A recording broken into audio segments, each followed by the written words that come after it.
매일 성경 묵상을 돕는 해설 가이드입니다. 안녕하세요. 묵상 코치입니다. 함께 읽고 나눌 말씀은 전도서 10장 12절에서 20절까지 말씀입니다. 여호와 경외는 지혜의 최고 경지로 여겼습니다.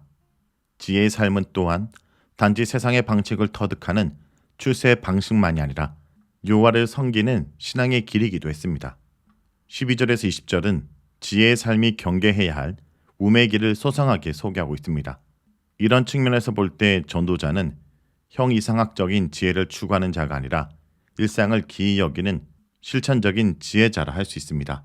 12절에서 15절 읽겠습니다. 지혜자의 입의 말들은 은혜로우나 우매자의 입술들은 자기를 삼키나니 그의 입의 말들의 시작은 우매요 그의 입의 결말들은 심히 미친 것이니라. 우매한 자는 말을 많이 하거니와 사람은 장래일을 알지 못하나니 나중에 일어날 일을 누가 그에게 알리리요. 우매한 자들의 수고는 자신을 피곤하게 할 뿐 아니라 그들은 성읍에 들어갈 줄도 알지 못함이니라. 말은 그 사람의 본질을 드러내는 통로입니다.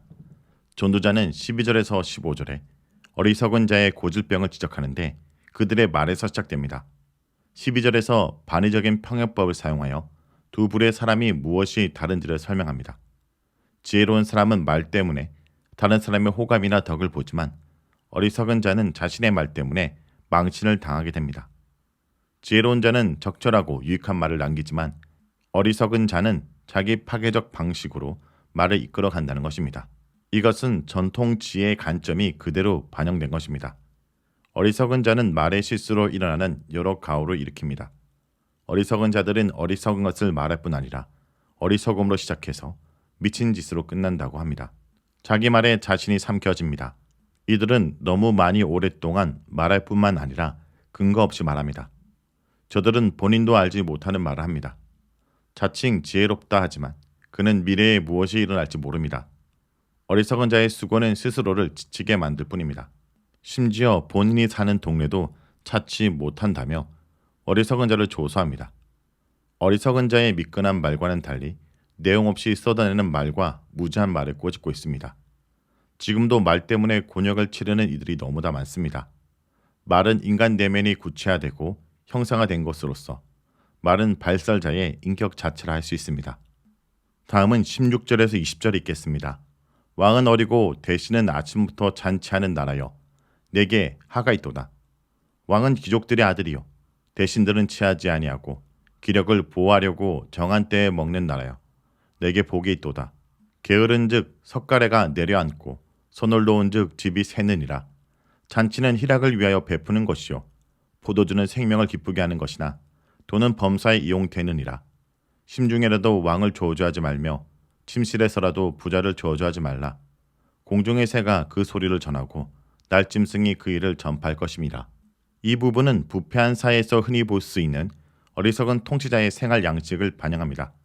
그러면서 복된 나라가 어떤 나라인지를 보여줍니다. 전도자는 정의를 행하지 않는 관리들과 백성들과 종들을 억압하고 독재하는 권력자들에 대해 불평한 적이 있습니다. 지금 그는 다시 그들의 일상적 행동들에 주목하고 있습니다.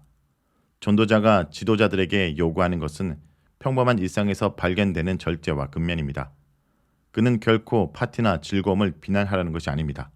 그는 오히려 일상적 기쁨을 만끽할 것을 여러 차례 권유한 사람입니다. 하지만 무책임하고 부패한 지도자들을 통해서 본 현실 세계는 석가래가 내려앉는 것과 집에 물이 새는 것과 같습니다. 지도자들에게 게으름을 경계하고 근면성과 책임성을 갖출 것을 요구하고 있습니다. 전도자는 왕 혹은 귀족과 같은 지도층을 간신 대상으로 삼으면서 이들의 통치를 축복과 저주의 대상으로 대조하고 어린아이가 왕이 되는 상황을 진술하고 있습니다. 어린아이가 왕이 된다는 것은 자격 없는 사람이 불의한 방식으로 통치자가 되는 것을 의미하기에 어리석은 일에 속한 것입니다. 통치자가 지녀야 될 또 다른 자질은 독주를 피하는 것입니다. 술은 통치자로 하여금 어리석음에 쉽게 빠지게 만듭니다. 16절에서 아침부터 잔치하는 나라여 라는 표현은 공직의 의무를 게을리하고 노는 일에만 몰두하고 있는 방종을 나무라고 있는 것입니다. 책임성 없는 귀족들이 꼭두각시 왕을 왕좌에 앉혀놓고 권력과 향락에 도취되어 있는 상태를 묘사한 것입니다. 반면에 복 있는 나라는 왕의 인품이 고결하고 먹고 마시는데 육체의 욕망을 절제할 줄 아는 관리들이 섬기는 나라입니다. 이어서 빵과 포도주와 돈의 문제를 다루는 19절은 역시 근면이라는 주제와 맞물려 있습니다. 사실 이 문장은 의미가 모호한 것이 사실입니다. 전도자들에게 빵과 포도주는 인생의 기쁨의 기초가 되고 돈은 이 둘을 얻게 해주는 수단이 됩니다. 포도주와 빵은 인간의 욕구를 부분적으로 충족시켜주는 것입니다. 이것들은 적절하게 취할 때 인생에 유익합니다. 돈은 부지런한 노동으로부터 나오고 노동은 인생을 진지하고 지혜롭게 살도록 합니다. 그러나 그 돈이 불의하게 얻어지거나 사용될 때 그 돈은 독약이 됩니다. 이 주제를 16절에서 17절과 연관 지을 때 이 단락은 전체적으로 절제야말로 지혜로운 사람들의 특징이라는 측면에서 이해될 수 있습니다. 이러한 관찰을 근거로 할 때 18절은 부지런함과 게으름은 지혜로운 사람과 어리석은 사람을 구별하는 기준이 되므로 근면은 지혜로운 사람의 특징입니다. 지혜로운 사람은 어리석은 행동인 게으름과 태만과 무책임을 피해야 합니다. 이를테면 게으름 때문에 적시에 대처하지 못해 집이 붕괴되고 심할 경우 어리석은 자의 가정 혹은 개인의 집은 비참한 결과를 맞이하게 됩니다.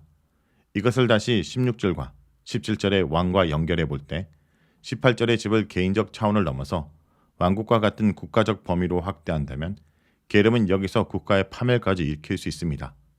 이와 같이 어리석음은 종류나 분량에 관계없이 아무리 작은 것이라도 모든 지혜를 순간에 망칠 수 있는 향유에 빠진 죽은 파리와 같습니다. 전도자는 지혜의 힘보다는 지혜의 유학성의 문제를 강조하고 일상생활에서 쉽게 발견할 수 있는 그런 신뢰들을 들려주면서 지혜를 유지하고 보존하도록 주의시키고 있습니다. 이런 예들은 언제라도 돌출할 수 있는 잠재적인 위험성이 있기에 지혜로운 자라도 늘 조심할 것을 가르치고 있습니다. 이것은 지혜의 고전적 유익만을 주장하는 정통적 지혜라는 측면에서 볼 때 새로운 관찰입니다. 그럼에도 불구하고 전도자는 정통적으로 가치를 두고 있는 여러 형태의 지혜로운 삶에도 가치를 두고 이를 조심스럽게 선택하고 지키도록 권고하고 있습니다. 전도자가 제시하는 지혜로운 삶은 오늘 여기 평범한 일상을 충실하게 사는 사람입니다. 이것은 평생 지혜를 쫓은 신앙적 지혜의 정수입니다. 전도자가 그리고 있는 지혜로운 사람은 바로 오늘의 평범한 일상을 가장 충실하고 정직하게 절제하며 사는 사람입니다. 자, 여기까지가 전도서 10장 12절에서 20절까지 말씀입니다. 오늘 말씀을 통해 우리는 무엇을 묵상하고 적용해야 할까요? 지혜로운 사람은 다른 사람들을 넘어뜨리는 말을 하지 않습니다. 이사야 선지자는 오히려 하나님께 어려움을 당한 사람을 도울 수 있는 학자의 혀를 달라고 기도했습니다. 하나님의 말씀에 근거하여 다른 사람을 바르게 세워주는 사람이 지혜로운 사람입니다. 그러나 어리석은 사람은 말로 다른 사람을 해롭게 할 뿐 아니라 결국에는 자기 한 말 때문에 자신도 공경에 처합니다. 성도 여러분, 다른 사람을 해롭게 하는 말을 입 밖에 내지도 말아야 합니다. 요즘 내가 말을 조심해야 될 모임이나 사람은 없는지 돌아보는 하루가 되길 간절히 기도드립니다.